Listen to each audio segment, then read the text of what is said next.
अॻियां खूह पुठियां खाई, जहिड़ो मौत तहिड़ी फाई। मतिलबु माण्हू जॾहिं चो तरफ़ मसइलनि में घेरिजी वेंदो आहे त हुनखे हर तरफ़ ख़तरो ई नज़र ईंदो आहे। अघ ऐं गब जी सुध अलाह खे,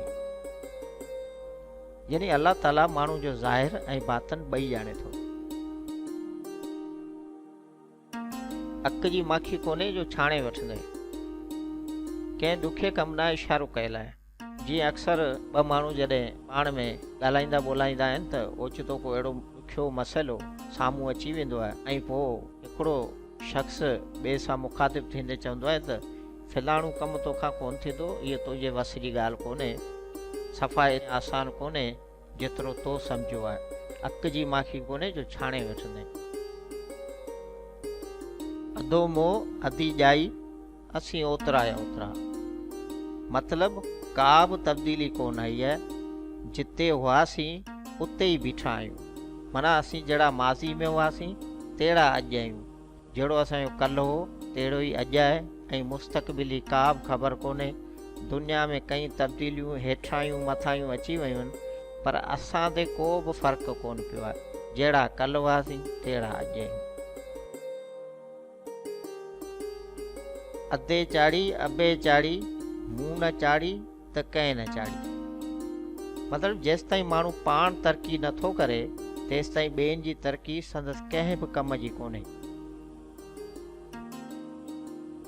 असांजो मोह अव्हांजो मोचड़ो, हिन में माण्हू जी ॿिए सां वफ़ादारी या फ़रमान बरदारी ॾांहुं इशारो कयल आहे। जेकॾहिं असां में का बि कोताही ॾिसो, को बि असांखां अव्हां ख़िलाफ़ु ग़लति अमल साबित थिए या तव्हां साबित करियो या परे ताईं बि उन को इशारो मिले त असीं अव्हां जे ॾोह जा ॾुहारे आहियूं, पोइ असांजो मोह अव्हांजो मोचड़ो हूंदो। अंदरि विहारे कांव ॿाहिरि ॿोली हंज जी, हिन में कांव ऐं हंज जी भेट कई वई आहे। कां रंग जो कारो हूंदो आहे ऐं हंज हिकिड़ो ख़ूबसूरत पखी हूंदो आहे जंहिंजी आदत हूंदी आहे मोती चुणणु, ऐं कां खे जेको आयो सो उन ते ठोंगा हणी चोंच हणी खाईंदो आहे। मतिलबु अंदरि में कारांठ ऐं ॿाहिरि मिठी ॿोली ॻाल्हाइणु।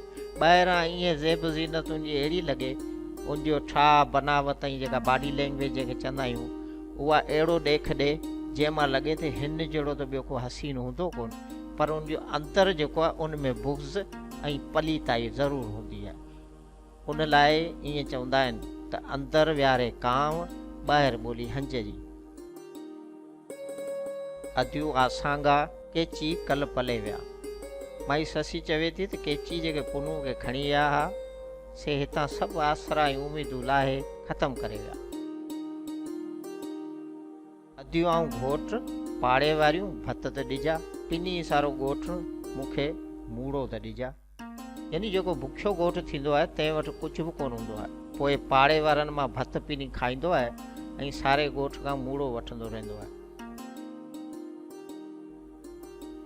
अंधी जहिड़ी माइट तहिड़ी साउर, मतिलबु त अंधी वेचारी जी न को माइटनि में इज़त न को साउरनि में मान मर्तबो। मतिलबु त को बि अफ़ालन बुछड़ो या कम जो खोटो खणी किथे बि हुजे, पर उन मां कंहिं सुठे ऐं भरपूर कम जी उमेद करणु अजाई आहे।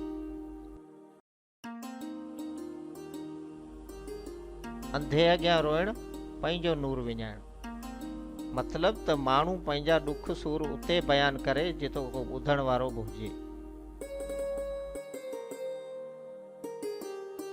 अंधनि वञी मुल्तान लधो, हिन में अहिड़े माण्हू ॾांहुं इशारो कयल आहे जंहिंखां कमु बि न पुॼी सघे। जीअं चवंदा आहिनि त ॿिया असीं को एतिरो परे कोन आहियूं, असांजो ॻोठ हिते सॾपंद ते आहे, या असीं हिते ई शहर जा माण्हू आहियूं, तुंहिंजे राज भाॻे जा माण्हू आहियूं, तोखां एतिरी कोन थी पुॼे जो असां सां अची मिले जुले का ॻाल्हि ॿोल या को हाल अहिवाल करी ऐं असांजो बि ॿुधी सुणी। अंधनि वञी मुल्तान लधो आहे ऐं तोखे असीं नथा ॾिसण में अचूं।